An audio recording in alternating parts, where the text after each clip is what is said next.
আসসালামু আলাইকুম প্রিয় নবম ও দশম শ্রেণীর শিক্ষার্থীরা, আজকে আমরা এসএসসি 25 এর ইংলিশ সেকেন্ড পেপারে যে ঢাকা বোর্ডের যে টেক কোয়েশ্চনটা আসছিল সেটা সমাধান করব।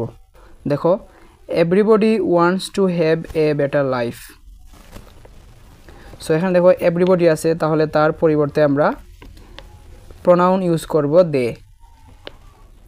তারপর এখানে মূল ভার্ব আছে ওয়ান্টস, এস যুক্ত ভার্ব প্রেজেন্ট সিম্পল, সো এখানে আসবে ডাজ, তাই না? ডাজ আসার কথা, কিন্তু যেহেতু এভরিবডিটা প্লুরাল, সো আমরা এখানে এভরিবডির পরিবর্তে বসাই দে।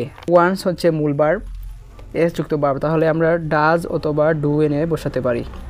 আর যেহেতু বাক্যটা পজিটিভ, সো এটাকে নেগেটিভ করার জন্য ডাজন্ট বা ডন্ট হবে। এখন এই দুইটার মধ্যে কোনটা বসাবো সেটা নির্ভর করে প্রোনাউনের উপর। এখানে এভরিবডি আছে, এভরিবডির পরিবর্তে আমরা প্রোনাউন ইউজ করি দে।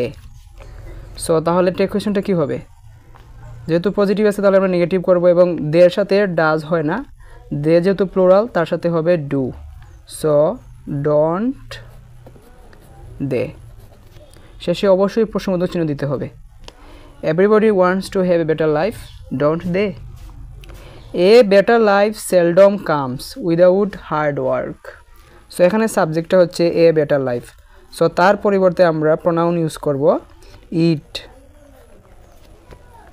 যাই হোক, তারপর দেখো সেলডম ওয়ার্ডটা আছে, কিছু ওয়ার্ড আছে যেগুলা নেগেটিভ অর্থ প্রকাশ করে, আমরা বেসিক ক্লাসে দেখেছিলাম। সো এইটা নেগেটিভ আছে, সুতরাং আমরা এখানে আর এভাবে কনস্ট্রাকশন করতে হবে না, বা টেক কোয়েশ্চনটা হবে পজিটিভ। কামস, এখানে দেখো এস যুক্ত ভার্ব মেইন ভার্ব, সো এখানে ডাজ আসবে অথবা ডু আসবে। সো ইটের সাথে আমরা, ইট যেহেতু সিঙ্গুলার, সো আমরা ডাজ ইউজ করব, ডাজ ইট। এরপর সিনং, we have to work for this.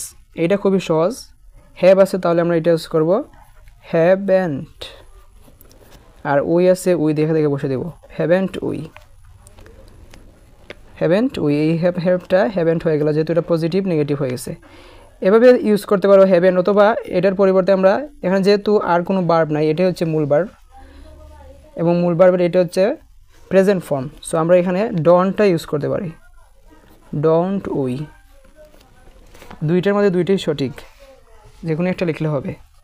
পরে এটা দেখো, বাট মোস্ট অফ আজ, দেখো আজ আছে তাহলে আমরা কি করব?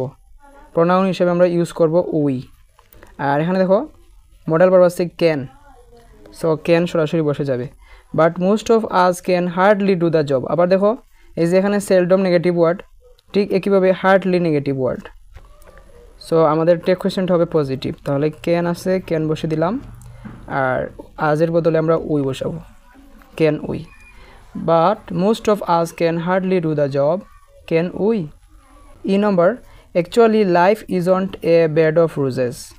সো এখানে দেখো নেগেটিভ করা আছে অলরেডি, তাহলে আমাদের টেক কোয়েশ্চন হবে পজিটিভ। আর যেহেতু এখানে অক্সিলারি ভার্ব ইজ আছে, তাহলে এখানে সরাসরি ইজ বসবে। এখন আমরা সাবজেক্ট কি বসাইব? প্রোনাউন। দেখো লাইফ, এটা হচ্ছে সাবজেক্ট, তাহলে তার পরিবর্তে আমরা বসাইব it, is it. Actually life isn't a bed of roses, is it? আগামী ক্লাসে আমরা সিলেট বোর্ডের এইটা সমাধান করব। এভাবে আমরা এসএসসি 25 এর প্রত্যেকটা বোর্ড আমরা সমাধান করব ধারাবাহিকভাবে।